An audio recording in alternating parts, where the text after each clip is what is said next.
do the show.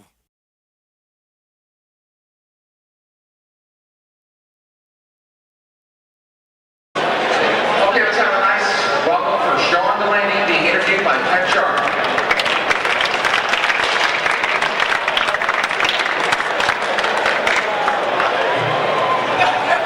You guys might not know that this man, along with Bill Aucoin, is probably the most important creative person behind Kiss.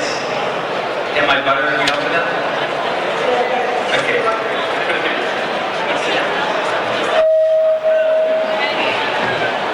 Hello. Sean, give us your background musically and where you came from before you worked with Kiss. Before working with kids or meeting them, I played in a bunch of bands in Manhattan.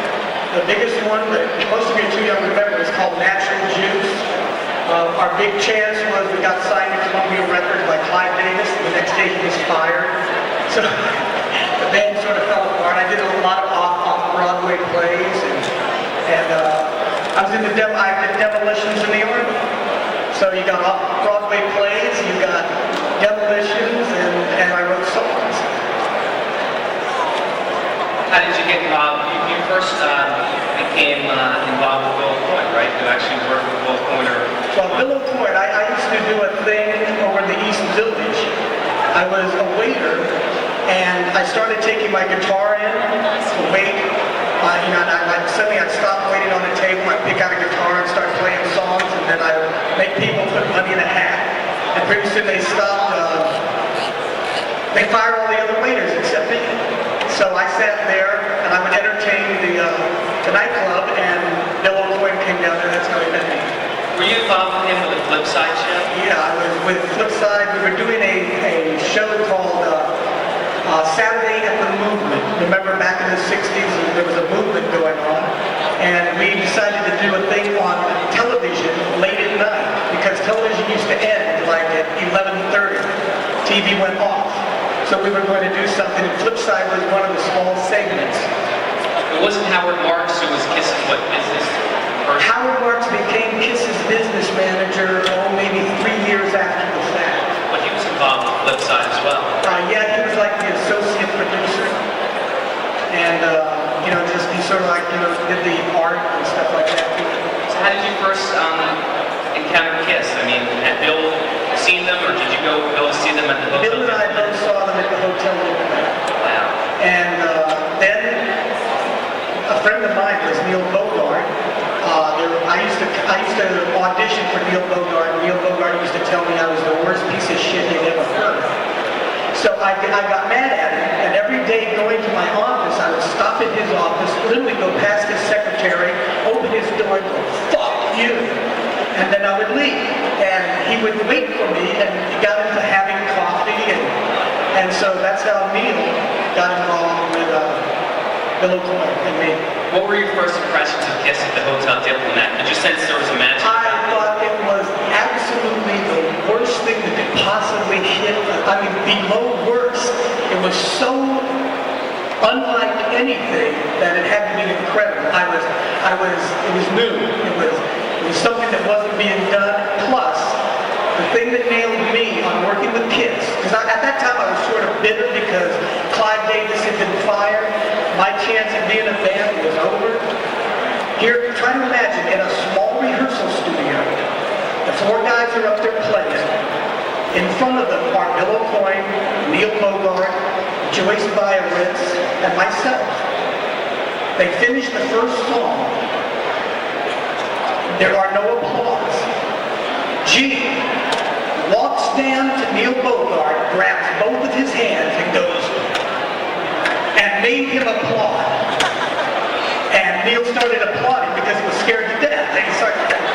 And I said to myself at that moment, I went, this I want to be involved in, because that's the kind of balls you have to do to become anything. If you want to be a writer, actor, anything good, if you want to excel at anything, you got to have that kind of belief in yourself. Now, your role with Kiss wasn't just, you didn't just do one thing, it was very multifaceted. You were involved, you were the first road manager, you choreographed the show for them, you helped them creatively, you helped them working with songs. Give us a brief background on what you did with the band, especially at the beginning. In the beginning, Gene and the whole band and myself got real close real quick. Because unlike a Neil Bogart or Bill Aucoin, I was a musician. They all had seen me play before. And I looked at them differently. They were like my babies. I wasn't going to let anything bad happen to these guys that had happened to me.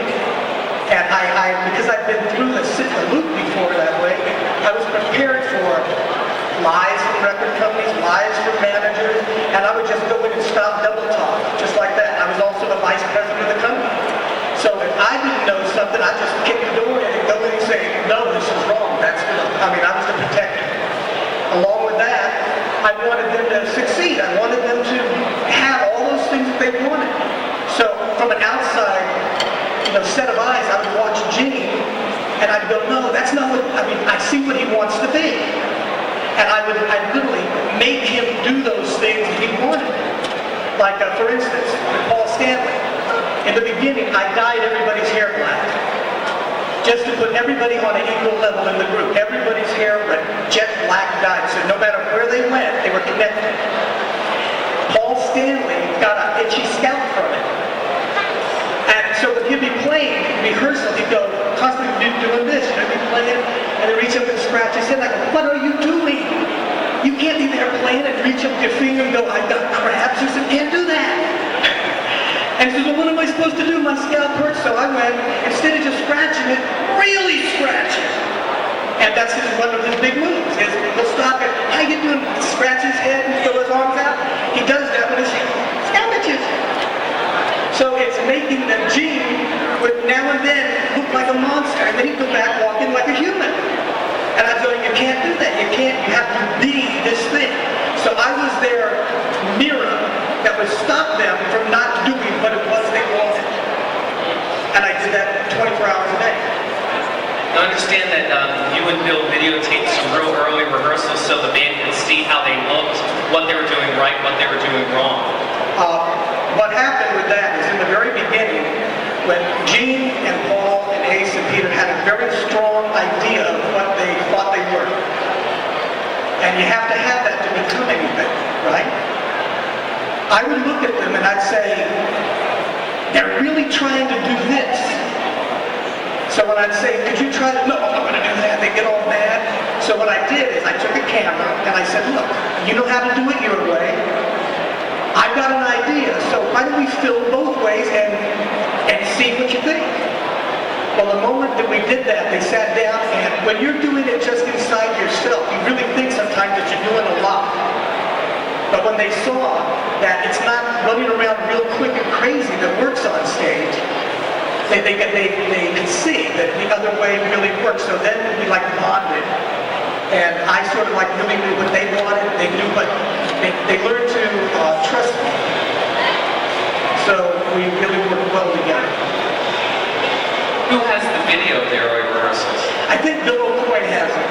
In fact, I know Bill Aucoin has it. So we can prod him to let everyone enjoy it. Yeah. Were you the band's first road manager as well? I was the band's first road manager, stage manager, sound, lights, and after about 3 or 4 months they allowed me to hire 2 roadies. Who were the early roadies? There was a guy named Moose, and a guy named Ant-Man. That was Peter Pinto and Chris Griffin were the first 2 original roadies. Neither one knew anything about it. They were just big, and they looked like if you messed with us, they could kill you. And they learned, as we went along. There's a little known story that you told me, which I never knew today, that you were involved doing Gene's makeup on the first Kiss album. Can you tell us about that? Because it does look very different from what it later became. Well, in the very beginning, when we were doing the first album cut, the whole idea was it was going to be like the Beatles, set up like here's the Beatles. And they had a makeup artist that did everybody's makeup. And they got to Gene's makeup and did a really crappy job. And I'm sitting there looking at Gene, and Gene's looking at me, and this thing is looking like slut eyes, it's not looking like this thing. And so finally, I just walked over and told person to stop and took their things and started doing his makeup. When we would do shows and everything, I would like help do the makeup, touch up things, and I was the one teasing their hair, putting hairspray in it, and getting them all ready and psyched up before every show we did. Tell us about there's some great stories you talk about in the history book, and I'm sure fans would love to hear. How about the station wagon story? This is probably one of my top 10 favorite stories. In the beginning, on our first tour, we had two vehicles, a station wagon and a 22-foot Hertz treadle truck. We had two roadies in that, me driving the station wagon. In the beginning of the tour, everything was fine, singing songs, 99 bottles of beer on the wall, we're having fun. And as the tour went on, the happiness sort of dropped because you are in a station wagon, you are driving 600 to 700 miles every day, you are dead tired, you have no food, you are sick, you are getting paid nothing. People have never seen you, so when you first get on stage, they're throwing bottles and booing, and it was not the, oh yes, we shocked everybody everywhere we played. So the tension is really heavy between the band, and they would do things to me like, they would all sit in the back seat, and they'd take off little pieces of cotton and stick it on top of my head, because I'd be driving, I wouldn't be, I couldn't feel it, and I'd end up with a Marie Antoinette thing, and driving to some redneck gas station, hey bud, fill it up, and then look at me, and I'd go like this, and they'd all laugh behind the back. So the tensions got worse and worse, and we all went to see Deliverance. Did you ever see Deliverance? Well, we're down south. Now, to these guys from New York, we are in hillbilly land. We really were just, in a really nice development where there was like a house on maybe 8 acres of land, a really nice house, but there were trees, so it had to be hillbillies. I missed a turn. Ace started poking me and telling me, you remember who we're driving. Peter Criss started poking me and telling me, remember who I'm driving. And I'm sitting there going, and all of a sudden, I get an idea. I reach down, I turn the car ignition off, and I tap the gas pedal, and I flood the engine, and the car goes, and I go, guys, oh my God, we're out of gas. Here we are in the wooded area. They think Deliverance. They are scared to death. Here's four guys back then with tinted black hair, skulls all over everything, some casual daytime makeup, down in the south, and they are panic stricken. I tell them to get in the back of the station wagon and lay down. I then cover them up with a blanket. So here's 4 sets of platforms sticking straight up, and the blanket. I get out, go by this little stream, sit down, and drink 2 or 3 beers. 15, 20 minutes later, I walk back on over, and there they are, still underneath this blanket. I started to laugh. I started laughing hysterically. One head would pop up, and Gene would look at me, and Paul would look at me, and Peter did not talk to me for 2 solid weeks. Not a word. It's nice to get even. What was the other story? How about a jealous roadie was or a road manager was trying to shut down Kiss's set maybe early, not let them go out for an encore? Well, this is one of the reasons. Every guy in Kiss had the same kind of feeling. The same feeling that I had about the band. We were in a show with, I believe it was Uriah Heep, and we were kicking ass. I mean, in the beginning, if we played with a headlining group, we never played with them again. I mean, once we did a show, we were never on that tour again with them. So it was sort of like, we had to make it before the end, before nobody let us play with them. And we're on stage, and we have like maybe 2 or 3 songs left. We're well within our time, and all of a sudden the road manager comes running over to me. He says, he's from England. He goes, oh, I want your goddamn band off the stage now. And I said, no, we still have 2 songs and an encore. Fuck you, you're not going to get it, get them off. And then he says, why am I talking to you? It's my show, I'll turn them off. And he got behind the stage and started running across to turn us off, and I chased him down and tackled him. Boom! Sat on top of his back and gaffer taped his mouth. Gaffer taped his hands together and his feet together. Picked him up and put him in Jim's Anvil SBT case. Took a knife out, put it to his throat and said, you make a noise and I'll cut you like a stud pig. And close the thing. The band finished its show. We did our encores. Now you have to understand, back then, I was not like portly 250 pounds.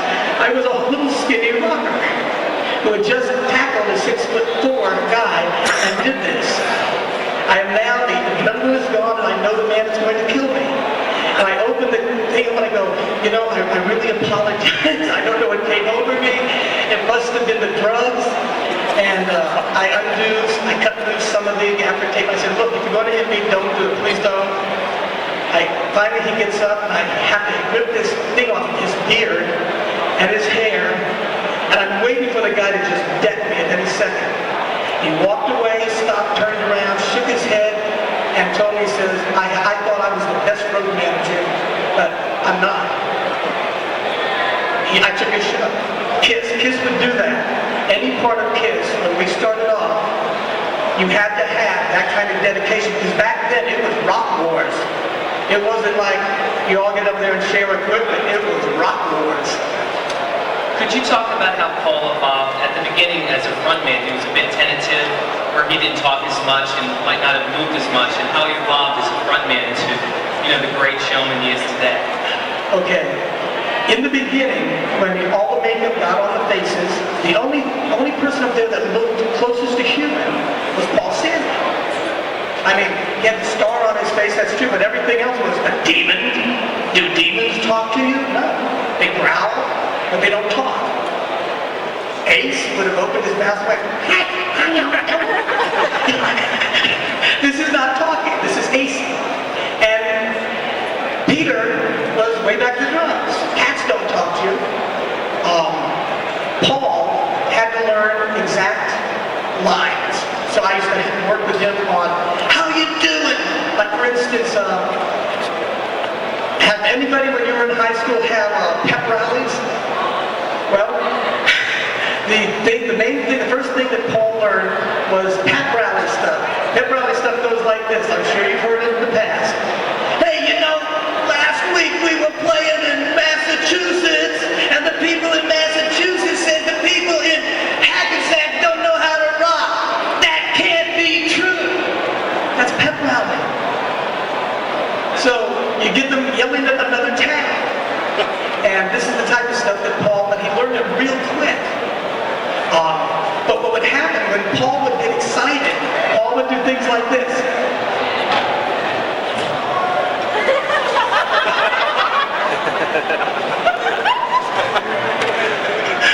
What is that? That is being a he-she. He-she. If any of you ever heard that term, he-she, this is where it comes from.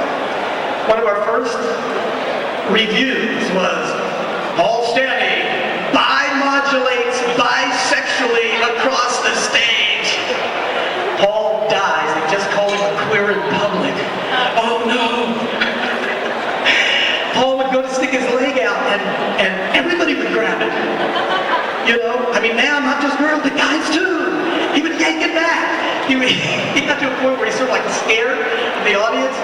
And the thing is when you're a performer, the audience doesn't have a sexuality. It's audience. You stick your leg out there, audience has the right to do whatever audience wants because you're the reason it is successful.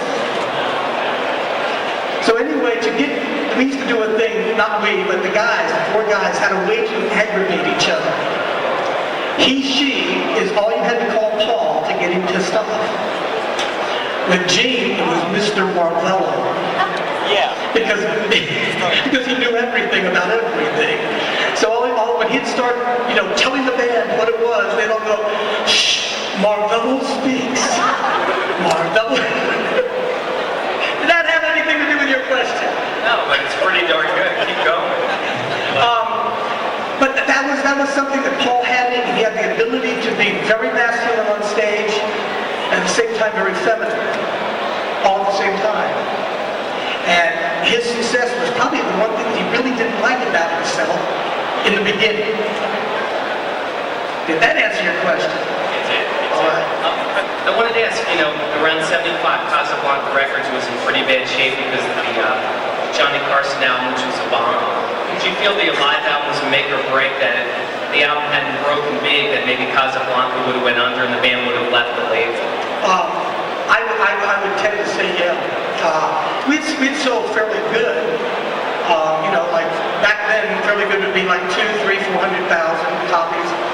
The Alive album was the first album that ever had the way the band sounded on stage live, as opposed to in a contained studio where the drums sounded, crisp and clean, as opposed to Coliseum rock sound. And I think that at that time they needed that Coliseum rock sound to become successful, and it happened rapidly. Thanks to you. A lot of people have cited that Alive and Alive 2, a lot of the albums were recorded in the studio. We've asked a lot of different people, and there's discerning opinions about that.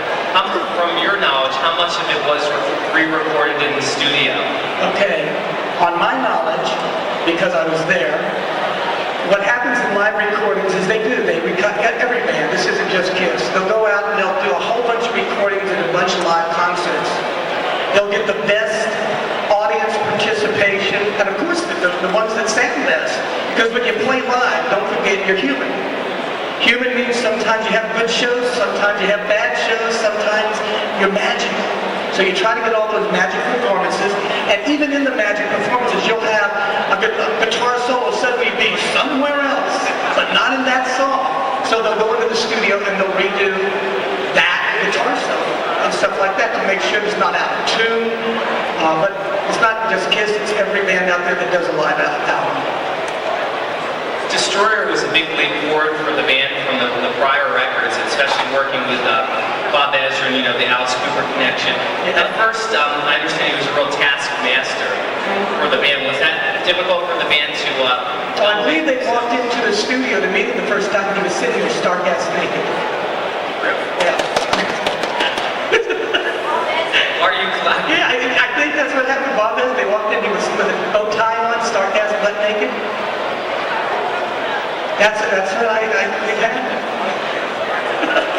Lydia, now go do them 2 words, Lydia!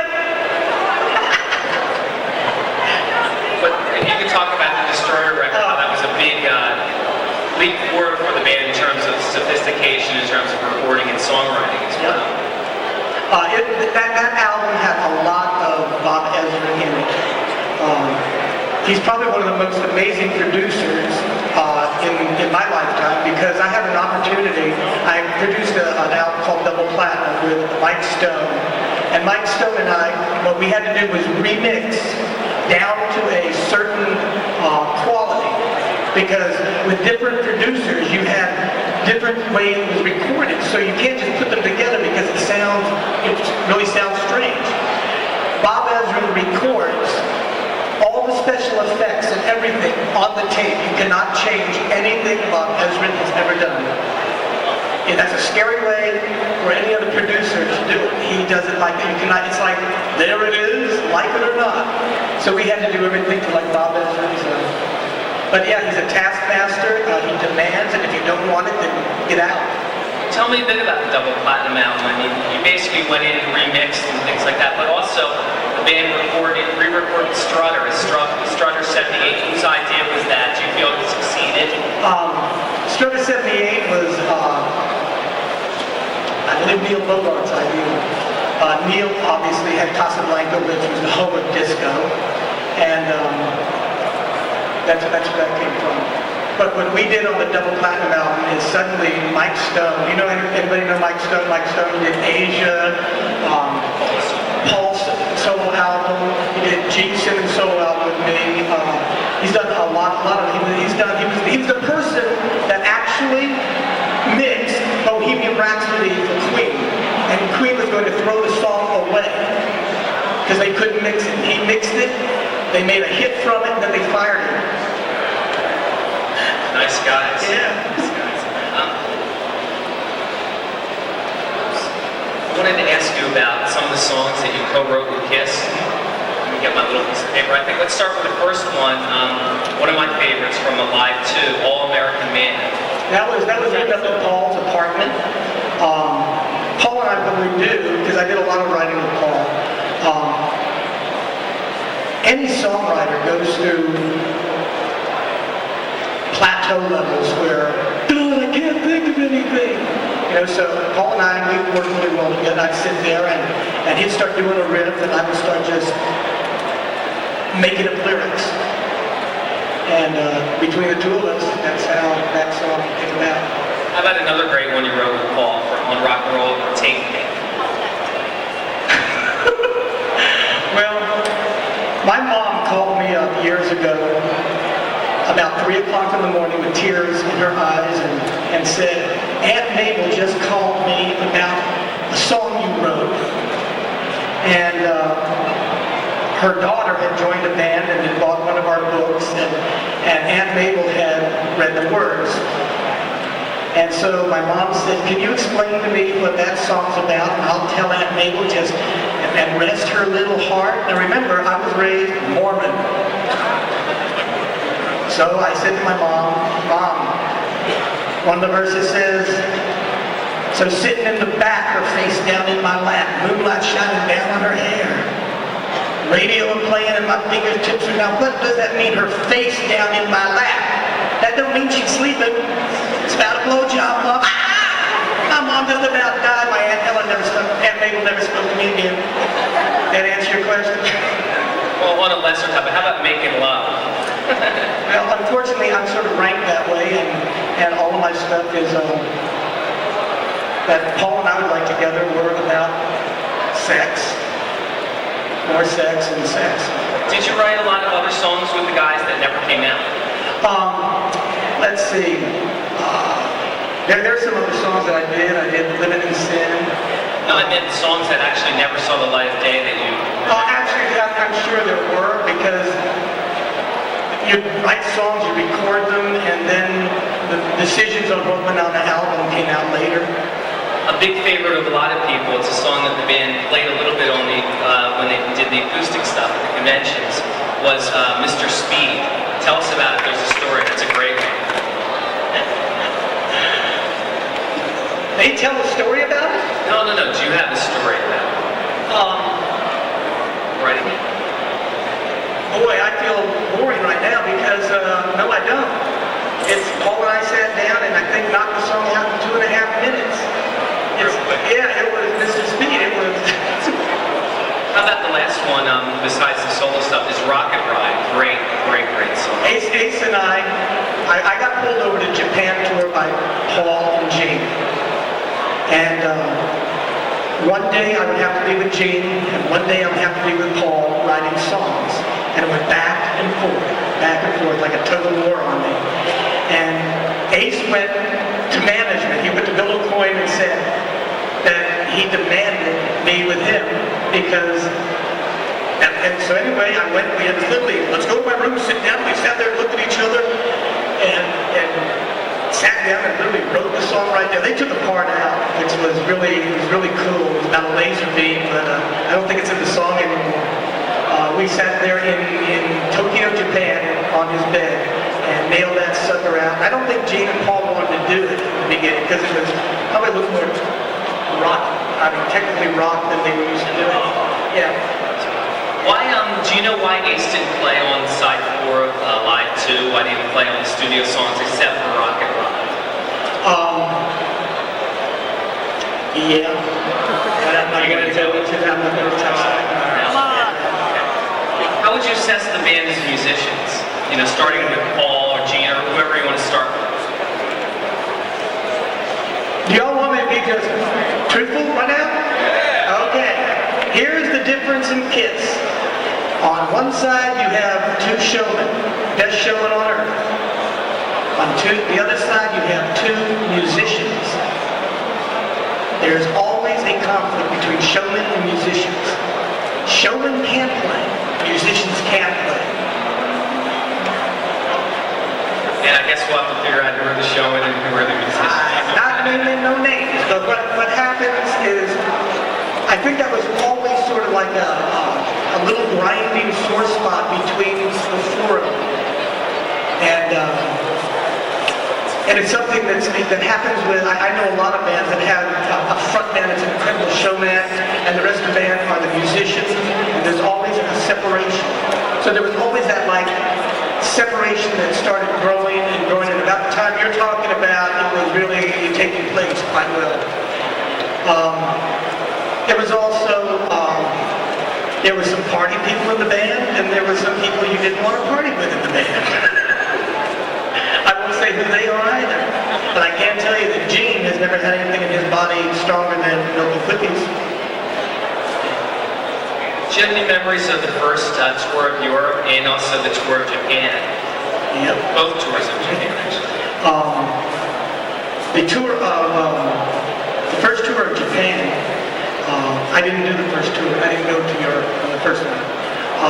But the first tour of Japan was probably the most amazing thing that I've ever done in my life. We got there and there had to be 10,000 kids in the outfit. They took us into limousines and went down back roads and back streets and underneath apartment buildings just to get us to a hotel where there were 10,000 more kids. I mean, there were cameras with lenses from that camera here to me long, trying to get pictures of the group without makeup. I remember getting off and coming through, and kids were screaming out in Japan. It was strange. They put like the letter U after somebody's name. They'd go like Asu, Asu, Paulu, Paulu, Ginu, Ginu, and I shit my pants because they were also saying Shanu, Shanu. They had, because I used to wear a cowboy hat, and I was like country western, and they were just freaked out with that. And we had security. We had security like, I mean, it was like coming to a place and being gods. I mean, that's the only way I can say it. It was like everybody, in fact, they had a sign with like an atom bomb blowing up these Japanese people in the middle of Tokyo's Times Square. Now, how would you feel standing around with a bunch of Japanese people with an atomic bomb blowing them up? It just made you go, oh, this is not good.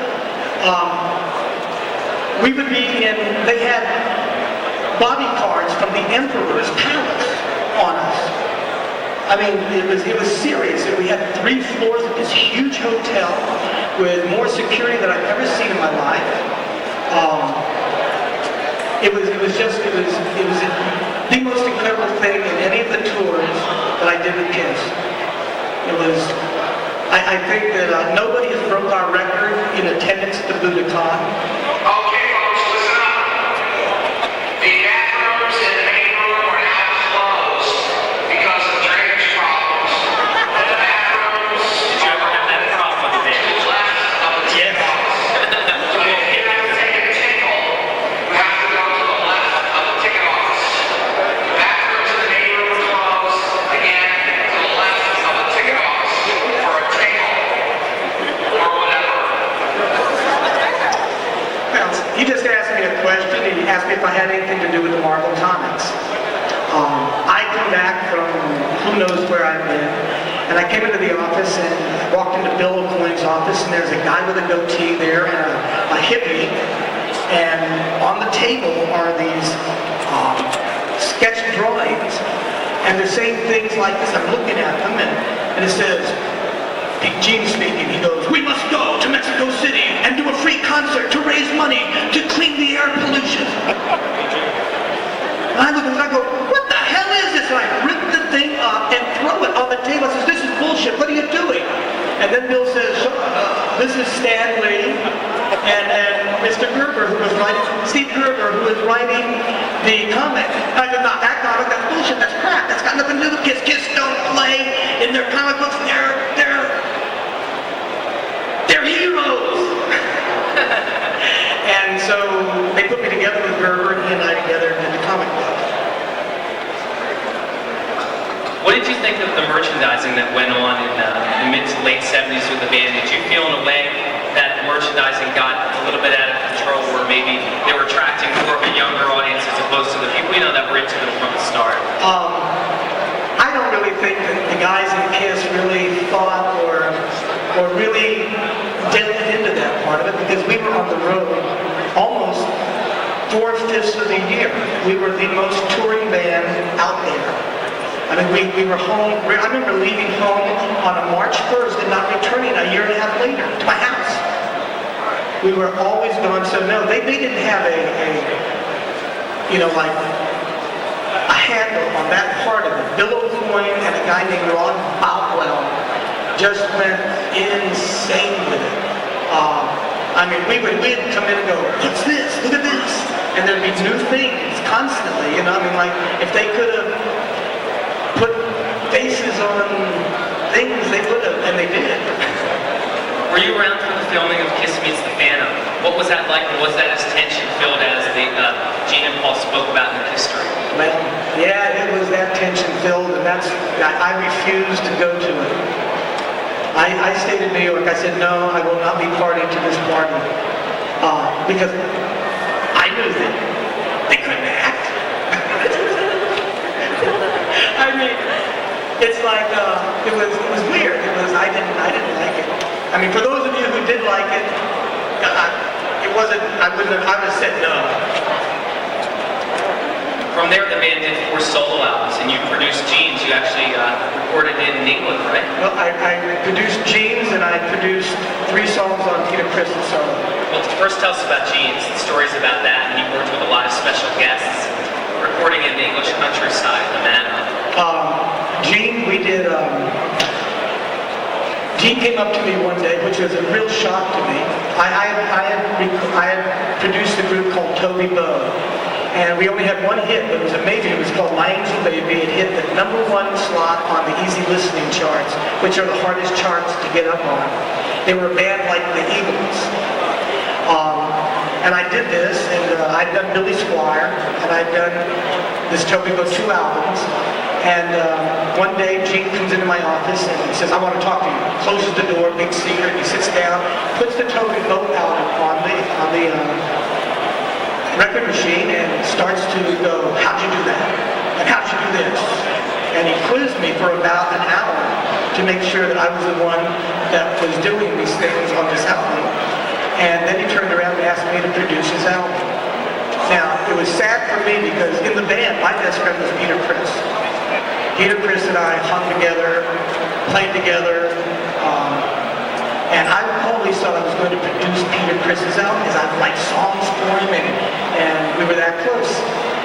And Peter had come up to me and asked me, just before Gene, he said, will you help me put songs together so I can go out and get a really good producer to do it?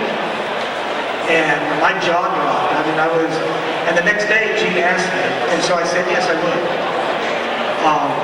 Later, I helped Peter do some demos in the studio using Paul Schaefer from Saturday Night Live, who used to play with me, and Elliot Randall, Jeff Baxter from the Doobie Brothers, and Alan Schwartzberg, who was an incredible drummer. And we did these 3 songs for him. Gene said I could do them, and they used those songs on the album because they couldn't, what I heard is they couldn't do them better. I like that, that fact. And so anyway, Gene and I, he didn't want to be in America to do it, so I had done this album in a place called the Manor Studios in London, and shipped it on Shearwood, which is about 30 miles outside of London. And so we went over there and did everything in secret. We flew in celebrities. We went to put the celebrities on. We went to California Cherokee Studios. The album, I think, cost $500,000 to do, and I bet you're all wondering why he did When You Wish Upon a Star, aren't you? Yes. You want to know why? Yeah. This is what Gene told me.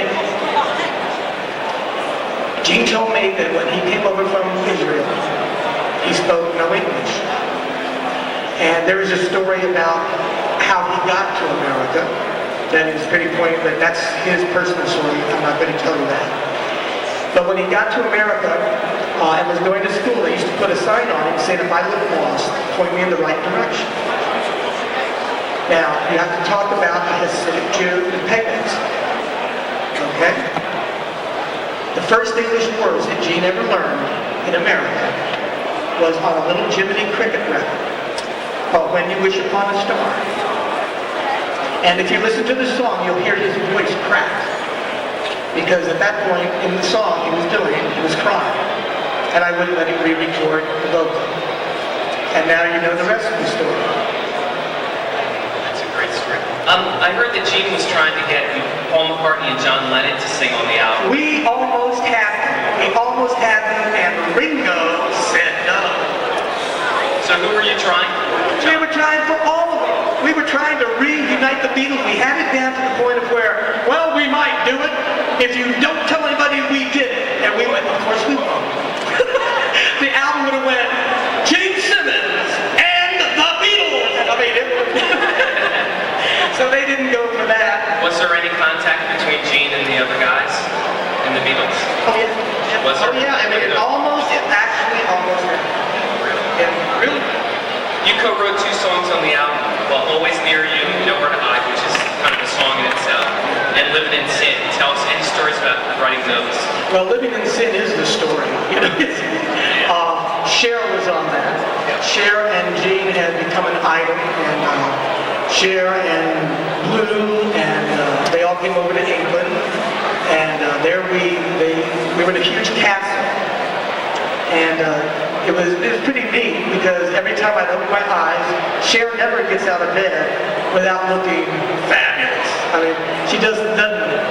You know, so it was like always nice to turn around and all of a sudden here's Cher looking like Cher. You know, she's a really nice person. She's like down to earth, cleans her own house. It's a really cool thing. In retrospect, how do you view the Gene album? Do you think it's a good record?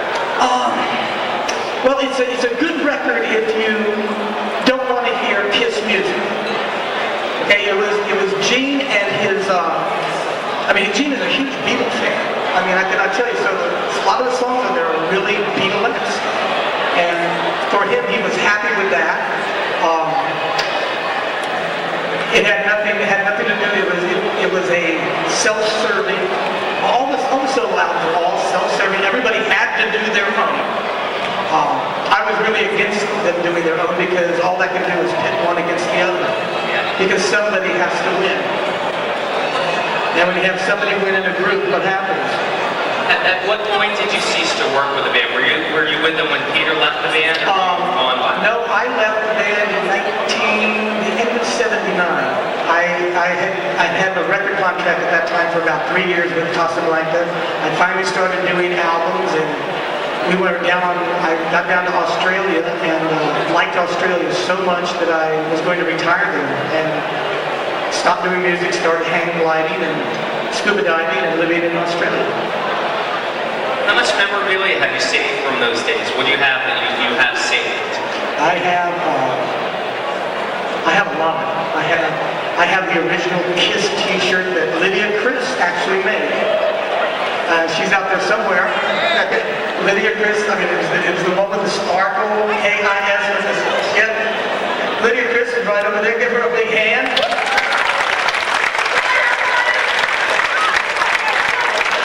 What? Come here. Come here, Lydia. Lydia, come up here right now. Lydia, get up here right now. Get up here. I'll finish it.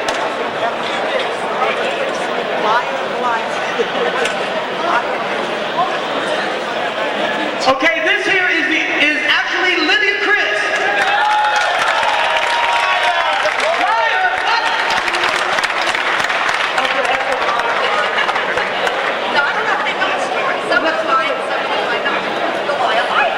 Come here, hold on. Lydia has something she must tell you. It's a great story.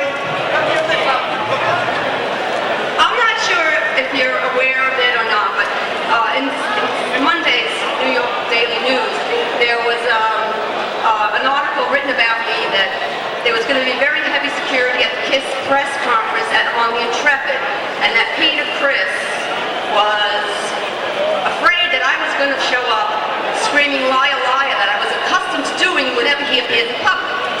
So I was furious because if anybody was at the KISS convention, this did go on. Somebody did scream "liar, liar," but it wasn't me, and I just want to clear my name right now. Jeanette Fraley's sister. They were asking a question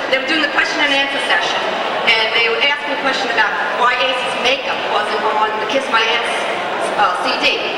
And Paul Stanley proceeded to answer the question, and the first thing he said was, well, we got a call from Ace's lawyers, and Jeanette's sister works for Ace's lawyers, so she started screaming, liar, liar. Somebody thought it was me, and I just want to clear my name, and I'm going to get the news to print a retraction, and I just want everyone to know that I'm not that type of person. I don't do those things. Can we have a liar, liar one? Thank you.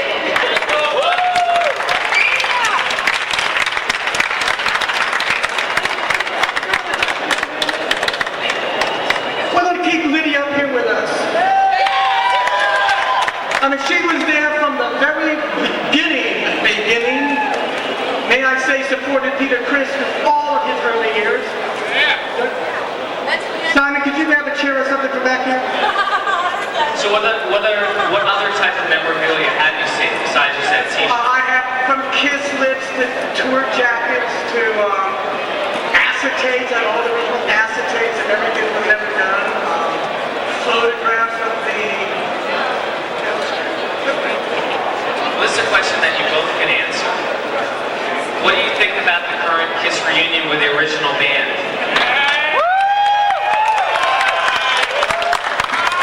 What do you think about the original band for you, Eric? Yeah. Okay, I'll go first, and then you go second. The original band, I think, is an incredible thing. If the original band gets it together to the point where they can respect each other and realize that together, not apart, this whole amazing thing that causes the Kiss conventions and everything, 20 years after, I'm sitting here just, in shock, looking at something that I know I was part of doing, and here, 20 years later, it's still here. This is mind-boggling to me. This is my first Kiss convention coming to. And,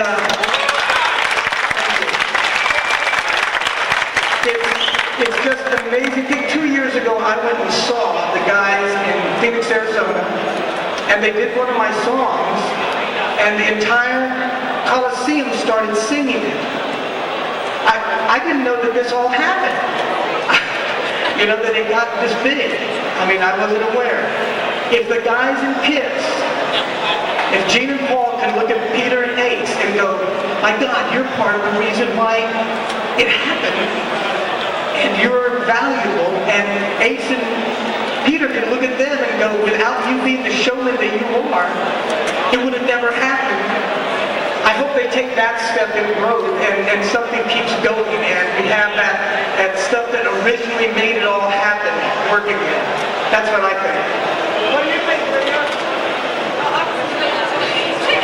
No, I think that the reunion tour is a great idea, and it's a long time coming, and I think that I'm glad that they finally agreed to whatever they've agreed to be able to sign contracts and to be able to go out on the road and do it again, because I know all you guys have been waiting and hoping, and so have some of the guys in Kiss, and I think it's great. Next question is, why don't you both tell us what you're doing today? Bring us up to date. Well, you go first. Well, I'm a photographer. I work in a photo agency, and basically that's it. Working back to work. I do mostly rock and roll, mostly live stuff. Occasionally, I did go to Sylvester Stallone's press conference, even though I didn't go to Kiss's. I don't understand that. I was allowed to go to Sylvester Stallone's, but anyway, I do mostly rock and roll, but I do celebrities occasionally. Me, I have been playing in rock bands on the West Coast. All the other kids in the band have been like, in the 20s and 30s, and I'm 51 and I refuse to stop rocking.